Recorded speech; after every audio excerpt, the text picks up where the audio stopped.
There we go. Good evening, everyone. Welcome along to our Blether. Hi. Yeah. No guests tonight, I'm afraid. We'll get that in before people start watching. Yes. That's it. Tuned out. Yeah.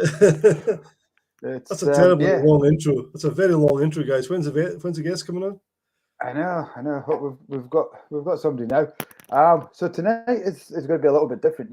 It's just me and Russell. We I kind of always start the show with, you're not just here to listen to Mike and Russell because we've got a guest on. That's right. Tonight you are just here to listen to Mike and Russell. Yeah. Unfortunately, our guest tonight is. Good evening, Tamara. Fastest on the finger, fastest on the butter, fastest finger on the button tonight, Tamara. Well done. Well done, Tamara. I hope you enjoyed Isla. I hope you did. Was watching your progress over on the Whiskey Isle, so I hope you had a great time. You may be still there. I'm not sure. Proper envy photographs. Some absolutely fabulous. Certainly was. Fabulous experiences you've been having there, Tamara. Fantastic. Well, we'll have to get you up to Aberdeenshire one day. Yeah. We tour with you up here. For sure. So tonight, I suppose talking of tours and stuff, what we want to talk tonight about is the Highland Whisky Academy and what we've got planned, what we've been doing. We had our mini week. Was it a mini week? We got a mini week. Stuff in there. It was a very, very long week. It was the longest 4 days ever. 4 days as opposed to what we plan on doing for 5 days. But we're just going to kind of share some stories of what we got up to, let you guys see what it's all about. Hopefully some of the guys who were on it are going to be watching tonight. Dave's listening. I assume from the bath, Dave. We did wonder if you might join us on screen, but we need to wait till after 10 o'clock for that one, I think. We've got Jeremy. Good evening, Jeremy. Good evening, Andy. Hi, Andy. Yeah. Hopefully the boys have gone to bed reasonably easily. Maybe that's suggested. Maybe have. Tamara's now doing the NC 500, North Coast 500. Oh, fantastic! Oh my God, what a great trip! I've never done it in the snow before. How is that? That's true. I hope you're not currently driving while you're watching us, while you're listening. Dave's still in Skye. That doesn't mean to say you're not in the bath, Dave. Listen. I know. I didn't get the chance to go around to see Dave while we're on Skye. I had my arms twisted by Alistair at Rassay. He was, do you want to come and have a look around the warehouses? I said, well, I may be meeting Dave for a pint at 2 o'clock. Sorry.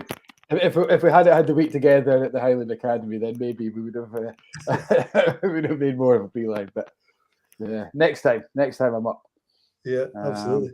We've got Gary on, and Callum Lockerbie, another graduate from the Matthew's in again tonight. Yeah, well, thanks for the comment last week reminding me about Wolfburn, Matthew. That was I forgot. We could talk about Wolfburn because we can talk about Wolfburn. Yeah, Tamara is up in that direction and will be with the NC 500. David's got COVID, unfortunately, so there'll be no whiskey for you. No, that's not good.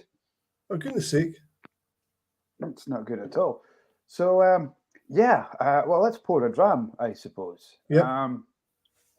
I've got a few drams here. I think what I'm going to start with is a wee dram from Murray McDavid, which the guys got a wee exclusive tasting of on the last evening. We which one was that? Was that the for them? This is the Madeira Roysk. Oh, yes. I don't have much left of it, to be honest. It's not even a nip. It's not even a proper nip, yeah. But for those who might want to try this one, keep an eye on the Whisky Shop, Inverurie Whisky Shop, because we will be revealing some news in the next week or so, telling you a little bit more about it. So Tamara has a Wolfburn tour on Saturday. Excellent. Fantastic. I hope you don't get the global brand ambassador. That's all I can say. He's maybe left by now. You never know. He's maybe left. He was maybe nervous. It was in the early days of Zoom. He maybe wasn't used to Zoom. He maybe wasn't used to Zoom. Yeah. So I can't say anything. I wasn't at this particular event, so I am going to stay well out of Gary and Matthew will both know that I became very outspoken, but I think it was maybe the 5 drams I'd had beforehand that kids. Maybe. Gary's loving the a Thrusk, a Chroisk. We had this debate with Matt Corner a couple of weeks ago. Charlie McLean says a Thrusk, so we'll go with Charlie. We'll go with that. Yeah. Charlie McLean half the time doesn't know what he's drinking. So. That's true. While you're talking about a Thrusk, Gary, get your hands on this. This is an absolute belter of a whiskey. It's like blackcurrant juice. It's so easy to drink. Really summery, really fresh. It's a Bordeaux cask from Mossburn Distillers, who I'm kind of getting really into. Luckily, while I was over in Skye, I went to Torrevieja and got to try a couple of the Mossburns and doing some great stuff. Yeah, I mean, their last release was fantastic as well. I mean, in terms of peated whiskey, the Ardmore that they had was astounding, and was actually the dram that David all agreed got him into peated whiskey. He didn't think he was going to like peated whiskey, but on our recommendation, he got himself a bottle, and now seems he loves peated whiskey, which I hope you can still taste, Dave. I mean, that's really worried about this COVID. I don't want you losing your taste. Not at all. We'll just have to start buying in grouse and send that to you. Well, indeed. just bottle grouse and reseal the bottles again. We would never do that. Well, we might do it today. No one else. In the packing area. Yeah. So what have you got in your glass, Russell? So tonight, I was just having a wee rake around some of the samples I've got, and I was just remember just before the start of the Academy, you gave me a sample from Andy Taylor, who's watching tonight, who very kindly handed in a wee drop of Bruich Laddie that he picked up many years ago. It looked like it was specially selected for odd bins, and a nice, interesting Valpolicella cask, red wine, which is one of his special bottles that he had lying about, and just realised there was only a few drams left, so he thought he'd better empty it and give you and me a dram. So thanks very much, Andy. All very much. I've got my one here. So that'll be next. Yeah. I'll say it's unpeated, is it? It's unpeated, yeah. It is. So let's talk. Gonna be knocking the grouse. There's nothing wrong with the grouse, Gary. That's We've got some good drams in the go. We've got the STR Whitelaw from Gary. We've got Jeremy Watts from the Loch and Dow. I'm still watching you, so maybe I have lost my taste here. Cheers, Dave. Slange you, Dave. I hope you get better soon. Cheers, everybody. Slange. Tell us what's in your glasses. So Jeremy's got a Loch and Dow. Is that a private cask? Is that from the Jim McEwen private cask, Jeremy, you've got?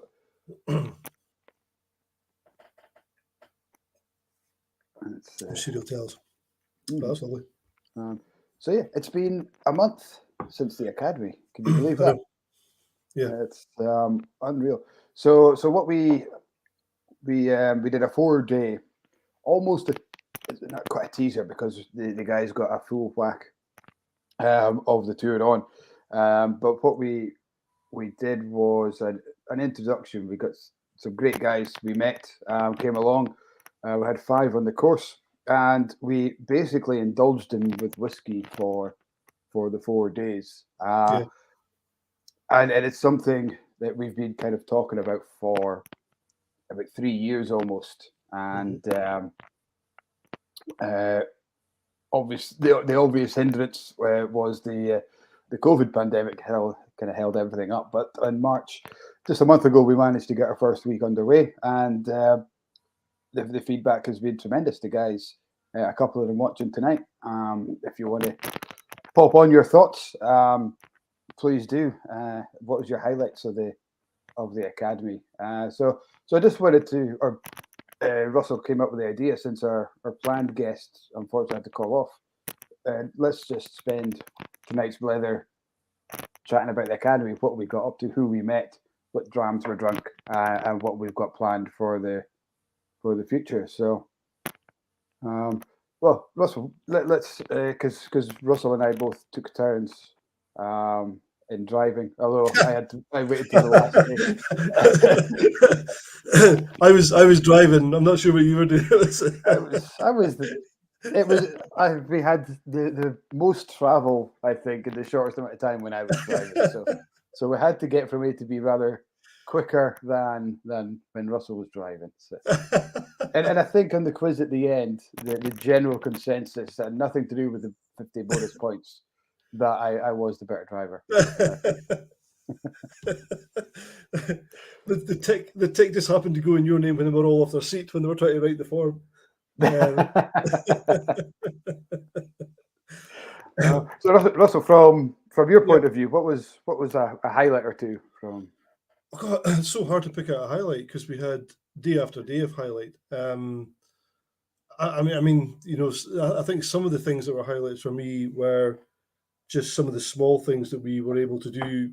One or two of which we can't talk about, and I'm not going to talk about, because I think one of the best things about having contacts, having friends, just people that you know in the industry, is sometimes you get to go into a wee cupboard or a wee shed or a wee warehouse that isn't officially part of what you're really supposed to be doing, and I think that's the most wonderful thing about it. And sometimes these things only happen because at some point in the year you stopped to speak to somebody at a distillery who happened to be having a break and having a cigarette and just chatted, and that person remembers you, and then you know you get a wee favour. And I think that's the most wonderful thing about the industry. It's that kind of, you know, lovely, come and see this, you know, have a look at this. And I think that for me was the highlight. It was that kind of special moments. You know, meeting Juliet I'd never met Juliet in person, and we're all in the tasting room at Glenallachie, and Juliet pops in, and straight away it's like, oh, hi guy, and you know, there's that way where you know everybody by name straight away, even though you've never met them before. And I think that's, for me, that's one of the best things, was actually, and meeting the guys, meeting Dave, meeting Gavin, meeting Callum, meeting all these guys we've been speaking to online, speaking to over the telephone, and getting to kind of do that. So for me, that was the highlight. I think spending time with the guys that we're spending time with, singing God Elvis on the way home from Speyside on the Wednesday was a bit of a moment as well. After Ben filled it with whiskey. Yeah, I felt sorry for you that day. Not getting a dram. Oh, I loved it. That was the thing about I enjoyed, because the atmosphere on the bus was fantastic, and you know, one or two tunes just come on. It was a random Elvis tune that people wouldn't ordinarily listen or sing to, but we all ended up crooning away, and it was just special. Yeah. But you're talking about some of the things we did do. I'd say one of the low points for me was receiving a text message from you while I'm standing freezing with some salmon in a dram.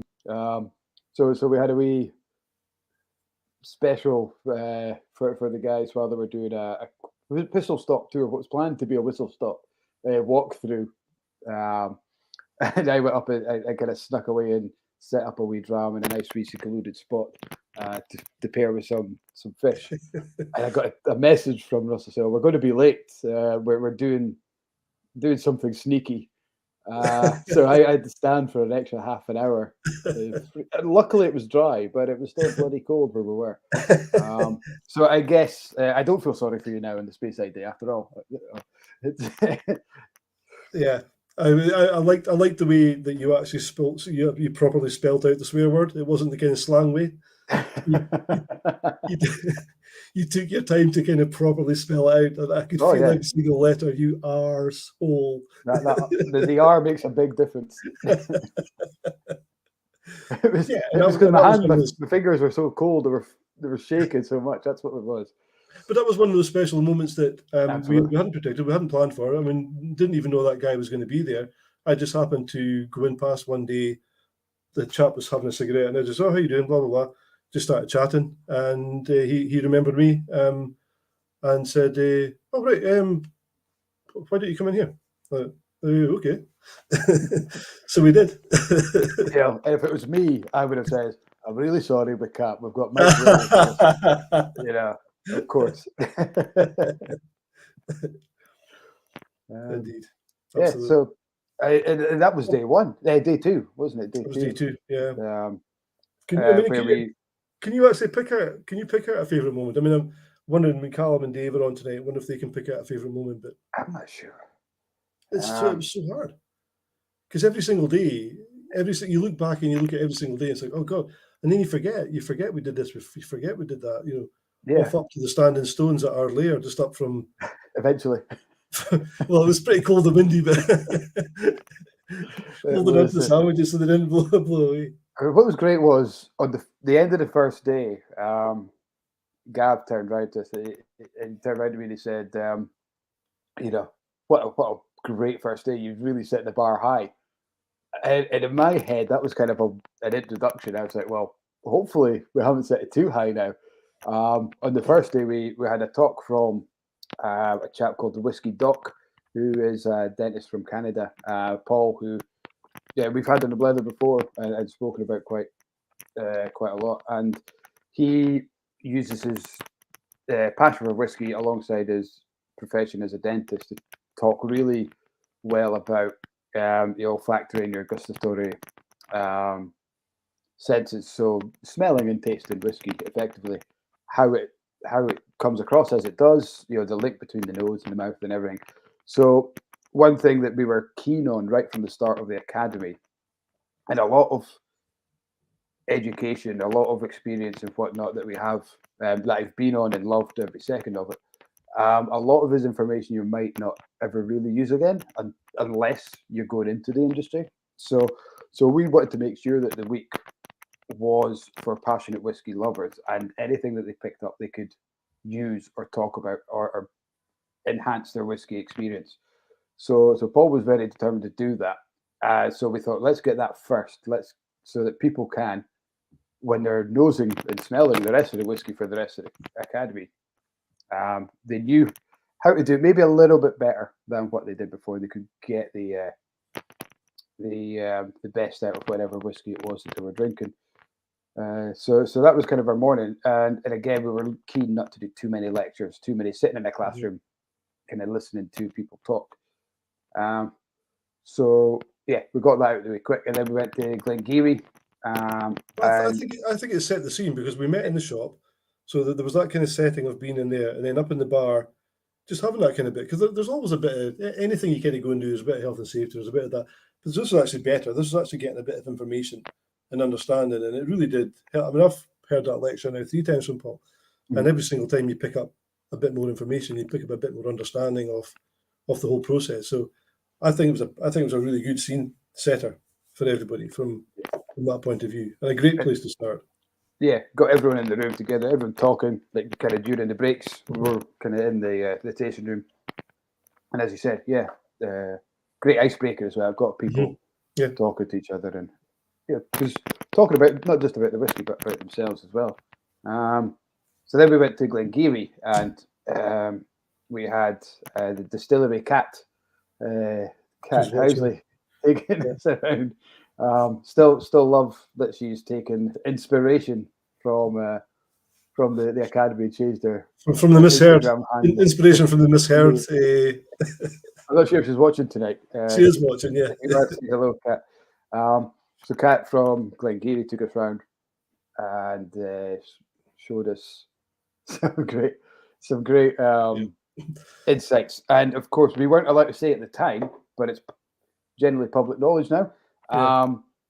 That we got exclusive access, and I think we were the first group in to see the malt floor. I believe so. Cat will correct us if we're not right. So yeah, absolutely great. And just as we kind of got in, the guys came down to turn the barley. So we were right there. Getting pebble dashed by it. Pebble dashed by barley in the eye and the face and everything. But what a great experience seeing that and letting the guys get involved in that. I think it was a real wow moment and set the level at what we want to access, the kind of things that we want to do with the academy. I'd never in my life before had sprouting barley in my hand. You know, to actually hold it and see the actual the shoots, see the actual sprouts. You know, see the actual growth coming when they want to then stop it. Yeah, I'd never physically seen that, or even, but so to hold a handful of it was incredible. Yeah. And do you know what caught me as well while we were there is when they started turning the malt. Yeah. It was the smell, the difference of the smell of the room just completely changed. Yeah. You real got that Mhm. waft of the cereal sweetness and everything, which wasn't there. It was kind of a kind of old stone building smell, that muskiness, almost like a warehouse smell when you first go in. But as soon as they kind of agitate that barley, just the smell was incredible. CAT. Yes, Kat, that was. So Kat was also at the Ardmore tour, and I made a slight dig that she was a distillery tart, Tart, and but Kat picked it up as Cat, which it works, and she is now known as the distillery cat, which is far more appropriate Absolutely. for um, so yeah, and then getting up into the God, up I'm into the kind of barns as toying well. how much we want to give away and how much we don't. Just, Well, I guess it's all part of this. I mean, it'll hopefully be part of the. I'm not doing, is it? Is it some of the stuff we got to do? Is maybe is that part of the actual tour or going to be part of the tour? It's hard to know. But again, it's that way that we were just given access to a lot of things. That yeah, and we were the first. It was, and of course, it was just my masculinity that made the barley made the sprout. garlic sprout. I've seen that. Yeah, I'm not sure what she's alluding to there.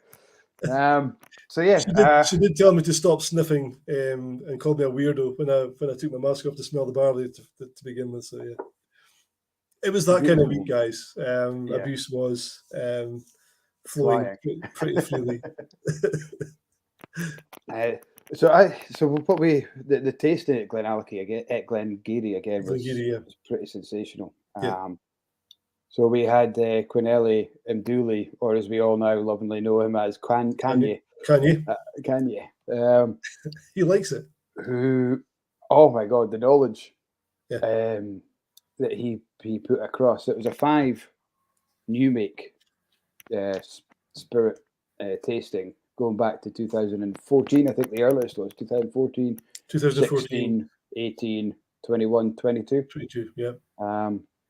Yeah. And basically what they were showcasing was the difference in the new make and what they did to do that. So whether it was a different cut or a longer distillation time, different yeast, that was kind of one of the main processes that they changed, and how they're getting to the new make that they're doing now. And it was incredible how so much of the flavor stayed, but so much of it changed as well. The kind of heart of Glengarry was still there, yeah. but so much other stuff was going on around it. And I think we all agreed. I think it was between 21 and 22 was the favourite. So, and I think the thing that was interesting about it, James has mentioned in the new make at Lindores, he really enjoyed. Quite often we go to the distillery and we get to try the new make as part of the tasting, or sometimes as part of the tour. But actually, to have a lineup of 5, or was it 6? It was 6 samples of new make in a tasting. I think all the guys thought, okay, yeah, what's that going to be like? But I actually came away like bamboozled with it all. I thought, wow, incredible, and it ended up being like a whiskey tasting, of course, which it was, but yeah, not in the true sense. It was the new make tasting, but for that to have kind of gone down the way it did, because there was a bit of me kind of concerned a little bit that might be new make overdose, but absolutely not. I think when you tie it into the knowledge, Yeah, that Kanye was giving us, it was incredible. And you get a lot of brand ambassadors, a lot of people talk about whiskey will have notes, or kind of have to read up, and it just flowed. And we're talking about things that happened in 2014, processes and methods and stuff, and it was just unbelievable what he was coming out with. All of that was from all the records, all the books, and which had clearly gone through in fine detail to see what he wanted to change and what he felt. We need to do that different and this different. But he knew it. I mean, it was all there. It was like 6 years of history, 7, 8 years of history, just on his fingertips. It's incredible. Yeah. and that was day one. So we did, as Gavin said at the time, how are we going to top that? So day two came along. Whistle stop tour of a distillery which will remain unnamed for Yes, for fear of sort of warehouse men hunting us down. well, that's right. And then off to the maltings, I think. And up to the Maltons, yeah. Yeah. Which Callum's put down as educationally, he would have said, he's quite nicely said, educationally, the maltings was his favourite experience. Yeah, I And think it was so. incredible, absolutely incredible. With no idea what we were going to expect there, because we didn't get a lot of contact with him straight away, and wondered what on earth was actually going on. So I just happened to, I don't stay that far from the Maltons up at Port Gordon, so I just went up, pitched up and spoke to Richard, who I must admit, when he came through the door the first time I was there, I thought, okay, it was a bit abrupt, but he wasn't. It was just that I think he was embarrassed that he couldn't give an answer whether they could accommodate us or not, because they were still operating under fairly strict COVID rules. So he wanted to just make it plain to us and not to be disappointed if they couldn't take us. And I said, well, listen, let's just work with what's actually going on. And a lot of what we were doing was a bit about that, because we were coming into that on the back of COVID breaking down, and the possibility that if it actually increased again, we were maybe going to have to cancel the whole thing altogether, which I think we were both having one or two slightly sleepless nights about as well. But he said, listen, I think we'll probably be able to do it, but it'll just be a walk round. And I thought, you know what, that'll be fine. So obviously we pitched up to the distillery for a walk round, but it was nothing like a walk round. I think the only thing we missed out on was sitting in the boardroom where they did that first introduction, which he did at the door of the reception. But my God, I mean, it was definitely a walk round, but bloody hell, what a walk round! Absolutely incredible. And it's for me, when you go to a distillery tour or whatever, it always seems to be the bit that gets missed out. Not the whole process itself, because every distillery will talk about it as part of the tour, but a lot of it is how they used to do it on the floor with the guys turning it by hand and all this, the germination and kind of that. And then it's almost kind of said at the end of that bit, they say, but we don't do it anymore. We buy it in malted and off they go. And that whole process that they do at the Maltons at Inverurie Gordon is kind of, it's just passed over. It's just that happens, and we get the barley in, and then we carry on. It's like it's done in a factory. And when you say it's done in a factory, which is true, but you think, oh, it'll just be a kind of automated kind of industrial kind of thing. But when you get into it, and again, that smells of each different phase, you get it magnified because they're doing so much of it. It was just an incredible, and you could tell that Richard hadn't seen anyone in 2 years. Hadn't seen visitors for 2 years. He was so desperate. I mean, oh my God, the passion, the knowledge, the experience, everything that guy's got, and he was just desperate to tell him. God, we were there for almost 2 hours, and even then we had to kind of cut it short. Well, cut it short. We had to kind of say we need to go because we were then due elsewhere. But the scale and some of the machinery, just watching the barley, the big machine that kind of swept it down into the funnel, it just swept it around with separate blades. You could have stood and watched that machine all day. Absolutely mesmerizing, wasn't it? Oh, peaceful. Yeah. Oh, just that kind of transfixing. You see it in a mash tun. Yeah. But this was with dry barley. And it was like on a much bigger scale, 5 times the size. Yeah. It was crazy. And then off to Glendronach for a dram with Stuart Buchanan, the legendary Stuart Buchanan, global brand ambassador for Glendronach, took us round. And really, a really good tour with Stuart.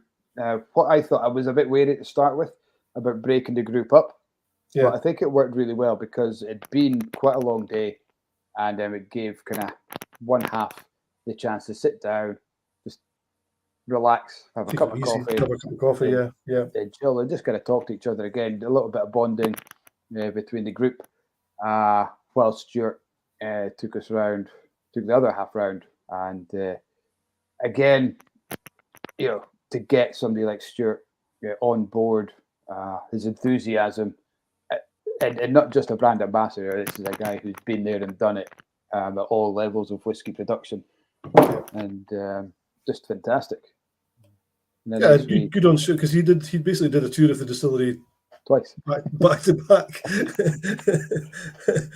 back to back. Yeah, but different from what everybody else does, because you go around the tours, nobody ever shows you what the valves do, how what opening a valve up, turning this handle here. But that was what he did. He all the way through, he was telling you at different phases. We check for this. We check the smell of this. We check the temperature of that, and then you'll open this valve up, and you never ever get to see that part of it. People don't even tell you what some of the pipes are for, or what some of the other tanks are sitting there, that the holding tanks or receiving tanks. You never really get that kind of story when you do a tour. But Stuart was, basically showing us literally. It was almost like your first day as a trainee in the distillery. When this happens, you have to open this valve. When that happens, you have to close that valve. And I found that bit fascinating. It did feel like you were more involved with actually the process. Yeah. And it's also the first time I've been at Glendronach when it's actually been in operation. Every single time I've been there in the past, it's been closed down, or they've not been working that day. And we had so there's more Numic as well. Yes, and more Numic. Yeah, the comparison with the Benriach and the Glendronach.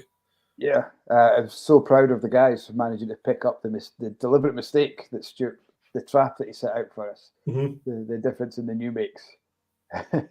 We were all thinking, because Benriach for me, very appley, very fresh. Yeah. And then the Glendronach is kind of more blackcurrants and more tart on the new makes. So we had the two new makes and then two Glendronach samples for the tastings. And quite a lot of the guys were like, well, that's the Benriach. Number one's the Benriach, number two's the Glendronach. And Stuart was like, well, actually, no, it's the other way around.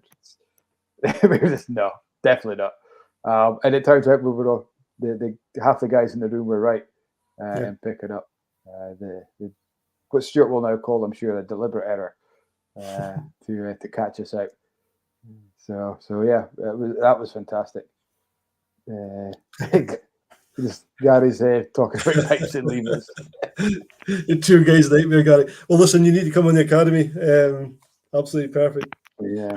But just to sum up, so we've got to tea time on Tuesday, tea time in day 2, and we've had a nice talk about understanding why we understand the smell and the taste of whiskey. We've gone on to a distillery tour, fantastic distillery tour with great heritage, and we've seen the traditional way to malt barley.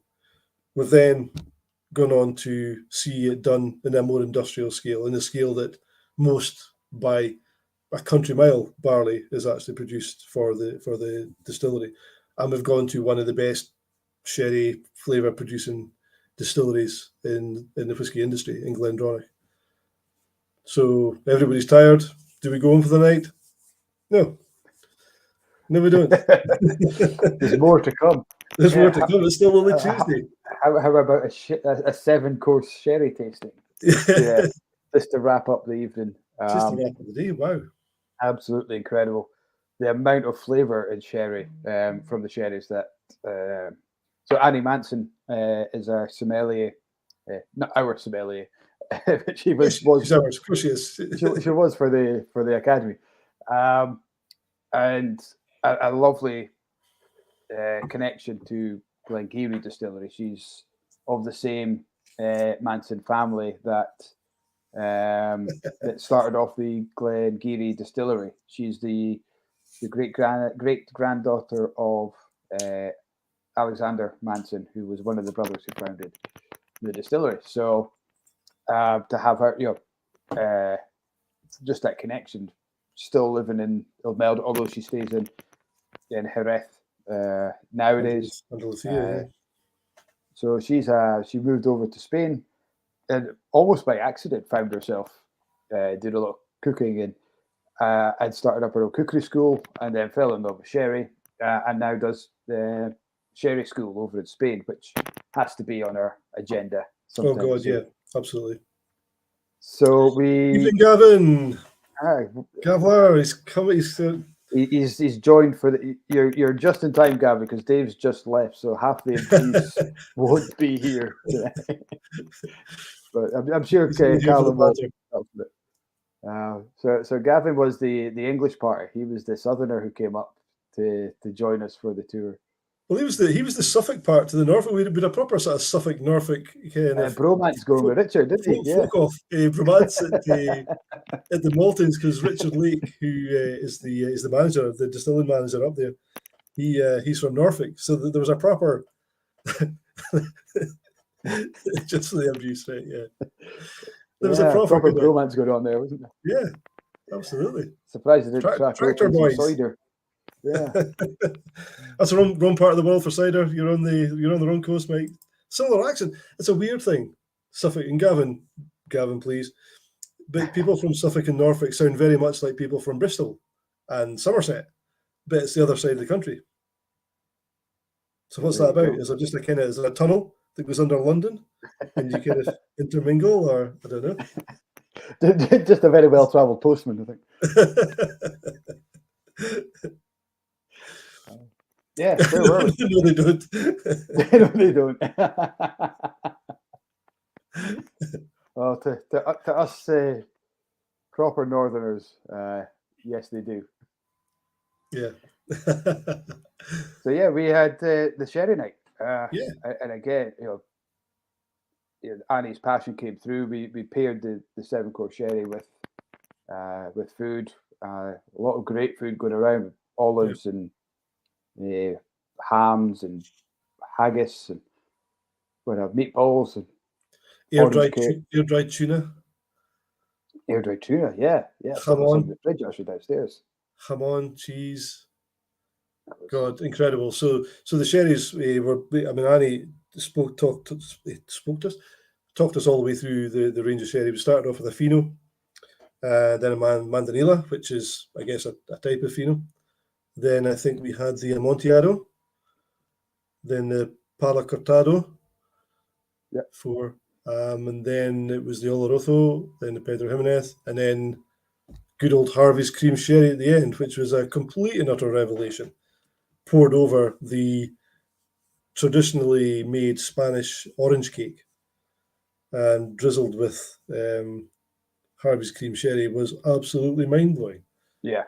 Just fantastic. Even Annie was shocked at that one. Yeah. She's going to take home. That was incredible. What and you could tell that everyone was kind of getting to stage they were tired, but it kept going for a while, and I think everyone just really, really enjoyed it. Tell us if we're wrong, guys. But hopefully the guys. Colin said that the sherry got him wobbly. He said so. Got wobbly. I don't think it wasn't anything to do with the whiskey that was drunk throughout the day. Just the sherry. No. Not at all. Whiskey doesn't do that to people. It must just be the sherry. So that was Monday, Tuesday. Wednesday was Speyside Day, and we started off with Glenallachie first, wasn't it? We went straight up to Glenallachie because Glenallachie first. We did a date with Glenallachie early doors. And Richard, so we decided we had a couple of things to do, so we nipped down. Yeah. Where the guys got a fantastic tour from Richard. Pretty in depth. So Richard Beattie's the operations manager at Glenallachie. So he's the guy that makes sure that everything runs the way it's supposed to. And funnily enough, was Richard Lake from the Maltings predecessor. That's right. So there was another and they both agreed that the best peat in the world, Matthew, we spoke about this last week. Yeah, from St. Fergus. From St. Fergus, yeah. And they both independently mentioned that as being, it wasn't like, so again, it was one of those links that when people were talking about various aspects of the side of the industry we often don't think about, where different things come from, where peat comes from, who makes this and who does that before it actually gets anywhere near a distillery. But Richard Lake was of the opinion that St. Fergus peat was by far the best. And when you saw the peat outside being processed before it was actually taken into the big kind of area where they dried the barley with the peat at the maltings, which was huge. You could see that there was the peat from Islay, the peat from Orkney, the peat from somewhere else down south, I think, and the peat from St Fergus. And the stuff from St Fergus just looked better. It looked much more quality. There was everything about it looked better, and that was if you're to buy a postcard of peat, yeah, that's the peat you expect. You know, that yes. kind of round, cylindrical kind of tube. Yeah. Whereas, surprisingly for me, the Orkney was kind of slab, and the Islay was very crumbly, wasn't it? It was just like a pile of earth. Yeah. It was weird. I've been to Islay and they kind of done the peat cutting and things like that. It didn't look like that, but then it was all wet. Yeah. We better watch what I say, because we've got Michael Barford watching, and he's an Islay loon, so he won't be happy that we're up in the local. There's nothing wrong with Islay peat. It's just that St Fergus is better. yeah, we'll go with it. Very diplomatic of you. But Richard from Glenalchie, just independently, without us even talking about having been at the maltings, mentioned that his opinion of the St Fergus peat was that it was the best as well. There's nothing wrong with Orkney peat, Michael. I'm surprised it's taken us, Michael, that long to lower his expectations. So Glenalchie, and then again another fantastic tasting by Juliet and Richard. Juliet Buchan kind of hosted and talking. We again another unexpected exclusive. I think when we walked around the back into the warehouse, just before we went into the warehouses, was these rows of Scottish oak. Again, you keep on forgetting the stuff we did, around the back of the casks, And for those who if you clicked on the link on the Facebook page, the group photo that we have there standing in front of the Scottish oak, virgin oak casks that we weren't allowed to talk about, to say anything about, because that just got released a week after. So these were these freshly decanted casks, sitting there, Scottish virgin oak written all over it. And of course, the first thing we see is amazing. Get photos, and it's just like, wow. He's just like, oh no. Wow, Gavin's just saying that Glenalchie are going to use the image that he took of the asks for their marketing. That's fantastic, Gavin. Oh, even better. That's amazing. That's brilliant. Yeah. So that's free Glenalchie for the rest of your life, Gavin. I know. That's amazing. Yeah. Well, and obviously mates rates as well. Mates drops. Whatever. Yeah, absolutely. But I'd forgotten about the warehouse bit, because obviously Lindsay then came out and in his usual fantastic, started saying, have you shown them this, have you shown them that? And, Richard was popping casks open so we could nose the various different casks that were kind of lying at the back. And if anybody's been round the back of the warehouse of Glenalchie, there's casks of God knows everything round there. And there's a did we find out what that sort of pseudo graveyard was? Or that? No, we didn't. There's a very worrying white cross. We wondered if it was the last warehouse when it didn't do what he was told. It's well, we'll have to ask the question next time we're up. But all the lads came out like rock stars, clearly keen to put on a show. They were just away to Stow. So obviously they'd heard there were some idiots outside. Off at like Tiluk, how you doing? There's Tiluk Mohandas has just tuned in from Mauritius. Is that as far away as we've had anybody tuning in? Tonight, certainly. Yeah. I don't know about. I know. Well, we better not slag off Mauritius, Pete. Otherwise, we'll. But so the lads came out and kind of rock and rolled off their way into the warehouse to stow the cask for us and put on a wee bit of a show, which was interesting to see the way that they actually set the whole thing up, and the machine turns the cask the right way, so that when it rolls the distance, it's facing the right way up, and the bungs at the top. Yeah, just little things you just don't think about. Little wee bits about the industry you just don't think about. Caleb's not getting anything in return other than a nice warm glow inside. Oh, bless you. A rosy glow. From the whiskey he's getting. Yeah. Yeah. So yeah, Glenallachie, outstanding. And then off to the cooperage we went, We did. knowing a little bit more After about lunch, we had Glenallachie. some lunch with a nice lunch in the Highlander. Yes, yeah.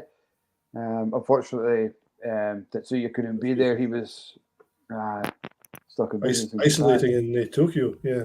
Yeah, so we had lunch and then off to the cooperage and a shop floor tour of the cooperage was incredible. Oh, just unbelievable. Up close and Ronnie, personal what a guy Ronnie was. Absolutely incredible. And, kept on telling us not to feel sorry for the guys. They're getting paid enough. Don't even feel sorry for them. Don't you worry about them. And also don't get in your road because they're all piecemeal. So if you get in the road, that's money. They'll bowl you out of the way. I've never seen a workforce so dedicated to the job, just non-stop. No flag breaks, no phones, no chat, just got to get this done and off they go. Just incredible to watch. And I actually looked out the book that the guys got, but I didn't take it through. Have it handy. So as part of the tour, the group got this incredible book on Build My Barrel. It's called. I can't remember. I got a copy. Build My Barrel. It was called. Yeah, Build My Barrel. Yeah. But what an incredible in-depth kind of look at the cooperage. Yeah. I'm not sure how to get a hold of it because I did give the name to a couple of guys who went off to look for it, and we haven't seen it. So, yeah, Gavin's just mentioned there about Dave buying dinner at night, which was. Cal can't remember where we had supper. I think he lunch. Well, he was very happy because he said in his educational, then he's got his emotional. His happiness was actually being in the Highlander for dinner. So yeah, you must remember. You were happy, Callum. So you must remember that. It must have been the dinner the lunch that he forgot about. Yeah. And that would be largely down to the afternoon spent with Ben Chambers. Yes. Of Murray McDavid, who took us on a warehouse tour around the Colburn warehouses, where a lot of the Murray McDavid stock is kept, and then back to the Highlander for a tasting. And I think you're kind of brushing over the warehouse again. You know, from a point of view, when you go to a distillery, you get to go into the warehouse, and sometimes you get to drink something from a cask that they've poured out already, or whether it's from a cask or not, you're kind of given a dram in the warehouse. And every now and again, if you're really lucky, they'll pop a bung and you'll get something out. And that's a really lucky thing to do. But the tour that Ben gave us off the Colburn distillery was like a who's who of whiskey, because there are casks of we were literally cask spotting. And we were allowed to wander around both floors of the distillery. And, provided we behaved ourselves, we were a well-behaved bunch, so we were okay. But we just wandered around the whole place. Just, oh my God, there's a Springbank here, there's a Macallan here, there's a... and it was like trying to find the cask you actually wanted to steal if you could. And it was just. I liked it when Ben says, well, there's only going to be 4 of us allowed upstairs at a time because he's worried about the floor. It's like there's how much millions of pounds of liquid sitting there. I was also thinking, what kind of difference are we going to make? I mean, there's tons and tons of whiskies. You're looking at the other from distilleries we'd never heard of. I know. Which was just incredible. incredible. I was trying to think there was one in particular. I don't think Ben had any idea where it was. I took a photo of it. I'm going to have a wee. But it was seen all those casks that had the what do you call it? The dispensable wood. Is that what you call it? The sacrificial wood. Yeah. Just incredible, that kind of bit of wood around the outside. It's actually given over to any kind of mites or anything that might want to eat the wood. They'll eat that instead of to see lots of casks like that. Are they ex-wine casks predominantly? Tend to be wine casks, yeah. So I noticed that at Rassay when Alistair was taking this round, and what he was saying, it was actually an accident. Those strips are put on to stop damage, to stop the barrel from cracking.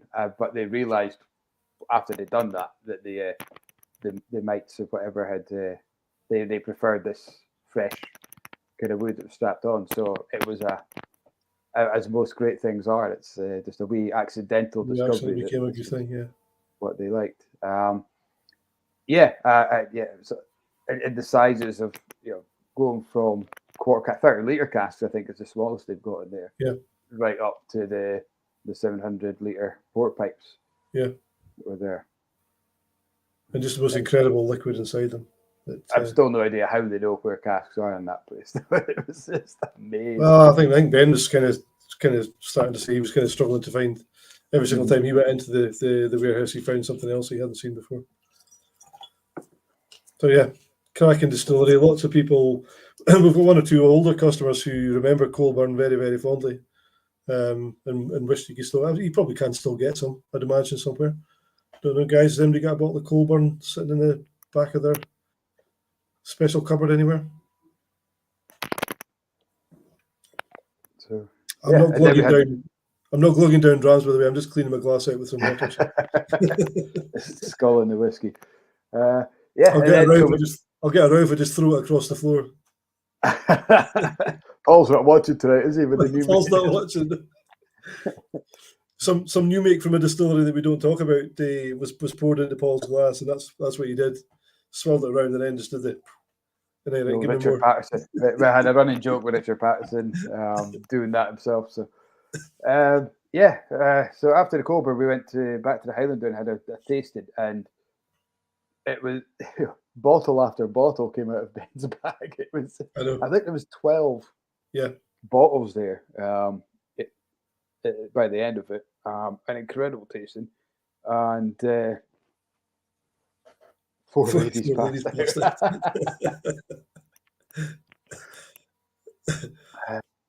What a night we had the Highlander with not just the Murray McDavid tasting, but then we had our tea. But I mean, Ben's well known in the industry for previous jobs as well, and what the plans at Murray McDavid, I think, one to watch out for.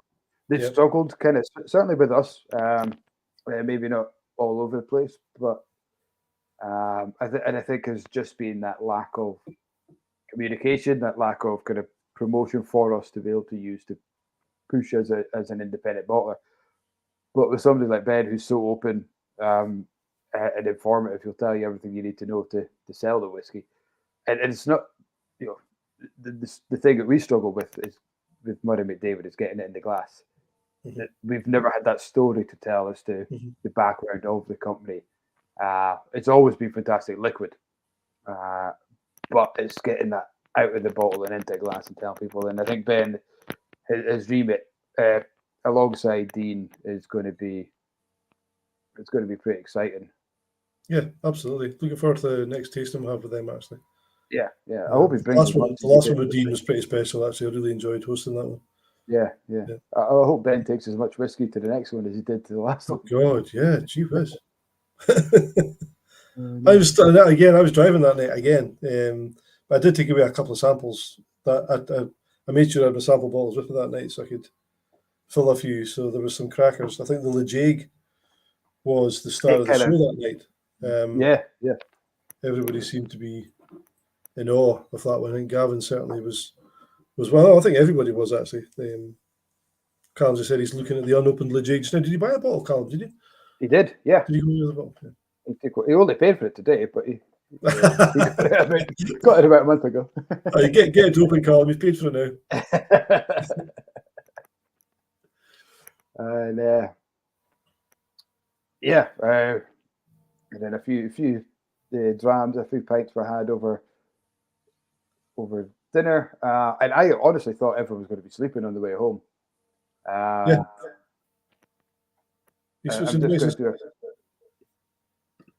was 2 mics. Yeah. There we go. I was just doing a quick change because my was running out of battery. Well, you were just trying to confuse everybody about having 2 mics there. I was going to just start duplicating. Somebody pour some water over you.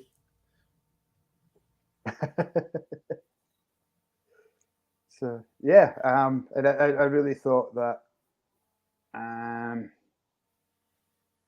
everyone was going to be sleeping on the way home, but far from it.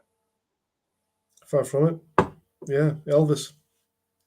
and Staying Alive. It was Yeah, there was really. a fair bit of I kind don't think of was sleeping. tightening the When we underpants to dropped get the high notes of Staying Alive. Yeah, a very musical trip home. You know, part of it probably to keep you good awake on as you, well. Callum. He's going to wait to open it now. Good man. Happy days. The new. So for those of you watching I mean, from afar, the new. Did I be means right drinking now. too much of that other Jake, though, Callum? You've got my port to deliver tomorrow.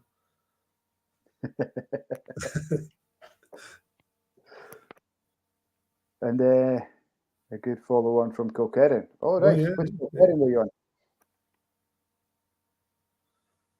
It's got to be the port, surely. And so Thursday, we what did we start? It was Ardmore we started off on Thursday. We started off with Ardmore on Thursday, straight up to Ardmore. Yeah, straight up to Ardmore. Yeah. So this is my driving. So it was literally straight to Ardmore. Yeah. We were there in a flash. So I've just poured myself actually the cask sample of the 42-year-old. Oh wow! Yeah. So I didn't get to taste that on the day. That was so again, Kat from Beam Centauri and Rob kind of took us around, and again something that we'd never see. One of the first things we got was a view of the tanker unloading the malt. Yeah. And I think if Kat didn't know the group of whiskey geeks we had, she knew after that because every one of us stopped to take a wee video of it. Just watched it. Just didn't watch the barley coming out the little shoot the trailer. Yeah, it's like, oh my god, it's amazing. It was amazing. Yeah, it's like wow. I suppose for people who see that every day, it's a very unromantic, unheralded part of the process. But we were all around that videoing it and taking photos. This little funnel of the barley going through. It was quite funny. I had to pull myself away from that, to be honest. Yeah. Again, it was one of those mesmerizing kind of things you could just sit and watch all day. I don't know if this will come up on the screen okay or not. We'll try. Have you got it? We'll see if we can get it to right. Oh, I've lost it. That's not going to come up now. Here we go. Look at that. Beautiful. Just fantastic. Just the back of a lorry. Just the back of a lorry, but it was beautiful to watch, and I get something that we never see very often at all, and a great tour. Some of the equipment in Ardmore, it's immaculate. It's so clean, so tidy. But yeah, the mash tun is positively Victorian. Yeah. Again, a distillery you don't get to. I was just about to say, we kind of brushed over that. The chance to get there for a start was incredible. To get that kind of access to the distillery and the still house. And Kat said it at the time. It's possibly the most beautiful still house in Scotland, and it wouldn't be far off it, to be honest. Yeah. There's the kind of brickwork at the bottom of the stills and the holes below them where they would have built the fire back in the day. Just incredible. And then we got to meet Alistair Longwell, who was the former distillery manager at Ardmore, but now he's gone up in the world, still with Beam Centauri, but no longer based at the distillery. And he took us on a cask tasting in the warehouses where we were privileged, and now tasting it for the first time, just realizing how privileged we were to get a wee sample of that 42-year-old. He cracked a few casks. He poured the triple cask first, I think, out of the bottle. So he had the two bottles. There was the port cask, 12-year-old, and then the triple cask, and then we can't forget the real star of the day as well. Hebe. Hebe the dog, stole everyone's heart that day as well. Absolutely. So Alistair's black lab, Hebe, just kind of mauled around as if she was one of the name the tank of the ton. That's what Thursday was. Thursday was the tart, the tanker, and the ton. And Hebe. Absolutely. Hebe the tart, the tanker, and the ton. Here we go. Yeah, and then we finished it with the tunes as well. So, That's right. but yeah, what a tasting at Ardmore. Yeah, a real privilege to be allowed to get access to some of that stuff. And what did we do after that? Up to Ardlair, using Cat's walk up to the very, very dodgy directions. We that was brilliant. Yeah, found... first of all, went into one farmyard and we all got out and piled halfway across this field when a very, very angry farmer came out and said, "What are you doing here? What are you lot doing there?" I'm really sorry. Yeah. But we did explain where we were going. He changed mood altogether. He was like, "Oh, right, well, yeah, it's over there. I know what it is." Yeah. But before that, I thought he was going to kill us. I thought we were going to die. Turns out he's not a bad lad. And so off we went, traipsing across the countryside, through a field of sheep. We were allowed. We closed all the gates behind us. We did. And we had a dram of our now obsolete Cold Rain. Sold out Cold Rain, which was an octave Yeah. Ardlair. For those who don't know Ardlair, it's an unpeated Ardmore. Kind of fondly known as Ardless as well. But Ardlair is the official title. Our bottle was called Drain, so it was an octave from Duncan Taylor, which we had exclusively bottled for us. And we sat at the stone circle of Ardlair, which just looks down, beautiful view down onto the distillery, and amazing kind of scenery all the way around, which was quite, again, just that blast of fresh air and to sit down and the chances to kind of blast of fresh air. It was absolutely it was. It was Blana Hooley, and we were quite pleased for the stone circle to shelter behind. But yeah, no, stunning for the photographs, and good fun was had by all. Yeah, and another surprise guest we had was Kat's mum, just to make sure we got there okay. And she's invited us all back for tea and coffee the next time we're on the academy. Right. So for those guys, our next academy is in September, and not only will we get to do all these fantastic experiences, we'll get to sit and have a cup of coffee with Kat's mum, which is, what more do you want? Even better. Where do we go after that? We headed off to Deeside. Yeah, Burnabenny. Yeah. Burnabenny, brand new distillery. Very much in its infancy, but again, an incredible kind of insight to the difference in scale. Ardmore, probably one of the biggest whiskey producers in terms of quantity. It's a big industry, big factory. Yeah. It's a workhorse for the Teacher's Blend. Yeah. To go to Burnabenny, this tiny kind of one room. Everything there, just just standing in one shed, brand new shed, just looking at the whole distillery. Yeah, it was incredible. Seeing them where they would input the malt. I'd rather have a tanker doing it. You're just doing it by the bag, just pouring it in. Amazing to see the contrast in that. Liam Pennycook, the distiller there, gave us a great insight into how they work. Very experimental distillery, and they also have their own independent bottling range, Ardent Spirits. So we went, and again, we had the dogs out there as well. We had Toki, and I can't remember the older dog's name, but we had great fun with them. Yeah, they were just rolling into the warehouse for some more cask samplings, and they've got some fantastic spirit in there. A lot older than the distillery. They've got some great independent bottlers coming out. Started off with the Ben Nevis 10, I think we did. Yeah. And then we did a couple of cask samples of their younger spirit made with chocolate malt, which is fantastic. And I think Paul said that was the highlight of all the drams, including this 42-year-old, a couple of handfuls of the Glendronach, the Burnabenny's 18-month-year-old chocolate malt spirit. was his favourite dram of the whole week. So it just shows you. But again, that could have been the whole experience in the chat and being in the warehouse, sitting on I remember him sitting on the cask while he was drinking it. You know, this whole kind of experience that you don't often get. Well, it was pretty incredible. Yeah, the only seats that were available were casks. That's the only place we could sit. Exactly. Yeah. You could hear the spirit sloshing about underneath you when you were.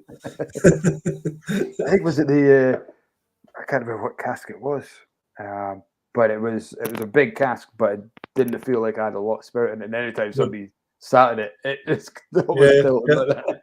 So another Springbank or something that they've got already. I don't know the Springbank. I was thinking Dalmore or something like that, but it was an Ardent. Ardent, yes, because I think you tasted it last time you were in. And we've got a taste of their next release as well. Yes. So I'm not sure if I won't say because I'm not sure if we're not allowed to, but it's going to be really good. So keep a lookout for Ardent Spirits, a really good independent bottler, and their next release is pretty tasty stuff. So, and something just a little bit different, not hugely, but a little bit different. It's not a distillery you see all the time. And what was after that? I think was that us back to the. That was us. So we then flew back to Inverurie Rapid. The speed of 1,000 gazelles. I thought the funniest thing about that was that in the evening, and Mike will explain a little bit more about the evening, but part of the evening, Mike did a little tasting. I say a little tasting, 5 drams of the Stone Circle series of whiskies that we've had for the shop. But he did actually say for one bottle, this particular Stone Circle, you'll have seen that on the way home.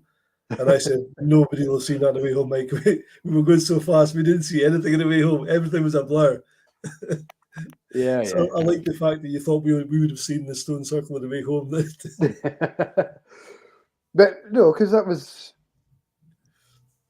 on the way out, because I pointed out the Battle of Harlaw monument, so everyone was looking to their right as we passed the Stone Circle on the left. That's all it was. That's why people didn't see it. But I completely forgot we did that Stone Circle. Stone Circle, and we had the company of Robin Lang. We had a wee barbecue, and Robin Lang came and joined us for a few songs and a few stories. And probably the smallest gig I think he's ever done. Yeah. But no less entertaining. It was absolutely fantastic. His stories, his music. And we got a lovely dram from him, which I'm going to pour next. From the dram room. So have you still got some? Yeah, I've got. Was that the new one? Was that his? No, this is the first one. But I have told the new one isn't bottled or it's not released yet. So we got an exclusive tasting of part 2, the follow up to this, which is Brook Laddie, 19-year-old. Distilled for the Dram Room in Paderborn, which is a whiskey room, a whiskey bar, effectively, where Robin's quite friendly with the owner, who was on. The Hailstones. Is that Hailstones? I thought it was you on an old typewriter or something. No, it's Hailstones. Yeah, foggy weather. If you find this out in the wild, grab a bottle. It's absolutely incredible. A Douro wine cask, Brook Laddie. It is fantastic. And then the follow-up to it was another wine cask, Brook Laddie.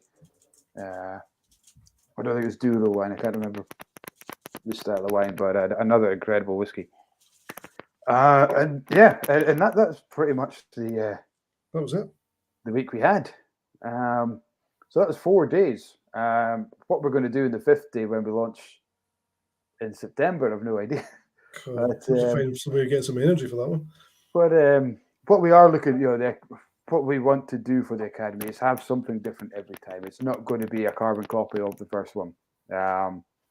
We are going to, there's so many distilleries. We want to keep as much in Aberdeenshire as we can with a visit up to Speyside, because we get the cooperage, we get some great distilleries, and other things that we can do in Speyside that we can't get in the northeast. But there's so many distilleries we haven't touched on. Alnwick, Macduff,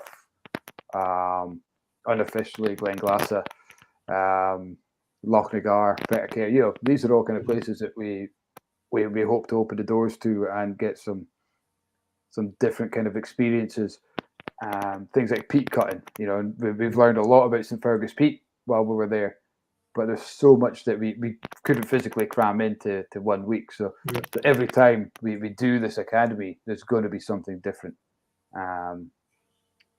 Different people, you know, even if you go back to the same distillery, it might not be Richard Beatty taking us wrangling Alaki, but it might be the man himself. It might be Billy Walker. It might be Juliet doing the tour. It might be Lindsay or Karen.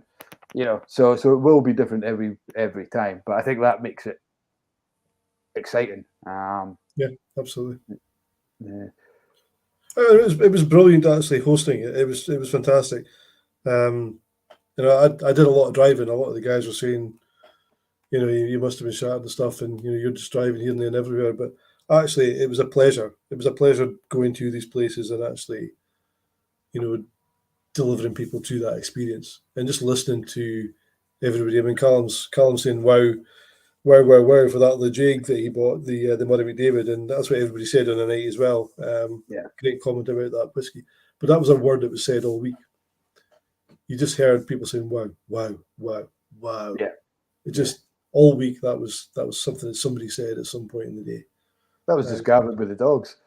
That was Woof. So, guys, yeah, I hope you've enjoyed that kind of little impromptu guide to the academy. If it encourages you to kind of seek for more information, please give us a shout. info@highlandwhiskeyacademy.com or contact us through the shop with the same guys. So you can reach us through the shop. Russell's popped on the site, which we will be updating pretty soon with kind of more up to date. At the moment, it's kind of stock photos because we hadn't run it yet. We didn't have live photos. Now we've got that, and we will be updating the website a wee bit and putting on some testimonials, hopefully. September's Academy. It's in September, Callum. It's the 4th, isn't it? Starts on the 4th, is that right? 4th to the 11th. So it's you coming again, Callum? Well, listen, the guys all said they would love to do it again. So it would be amazing. Thank you, Gavin. So kind of check in on Sunday night, and I think that's one thing we need to do is check in on a Sunday night rather than checking in on the Monday because the Monday was a bit pushed. But yeah, check in the Sunday night, check out Saturday morning. So the whole day Friday again is just kind of a bit more of a wind down. And just a chance to recuperate and reminisce over the week past. So for sure, and it could only get better. We learned a lot about ourselves on the course. We had Tony kind of flying around where me and Russell were looking very calm and calculated on the top. It was visions of that duck on the pond where the very calm at the top, and Tony was the legs underneath, absolutely getting everything sorted. And so whoever mentioned Tony to I know. Better just put a shout out if she is watching. She's probably not. I think she's out walking the dogs. So and she's Kat as well, although operating on a kind of provider basis for us, very much part of us as well within the shop. She always brought the sun. Yeah. Always brought the sun. And we always got the sun as well, yeah. That's what Kat brought the sun. That's what I say, yeah, Kat always brought the sun. So, in the middle of March, we were worried a little bit about what weather we would have, but I think it rained a little bit on the way back. It was a wee bit cold standing at Port Gordon, to be fair. I was... At Port Gordon? Were you all the way up there? Were you? I didn't. Port Gordon, yeah.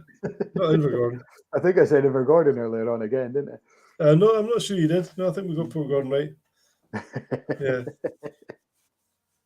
Yeah, that would have been a long drive. That would have been a long drive. I'm not sure how the guys felt about that because they were sitting.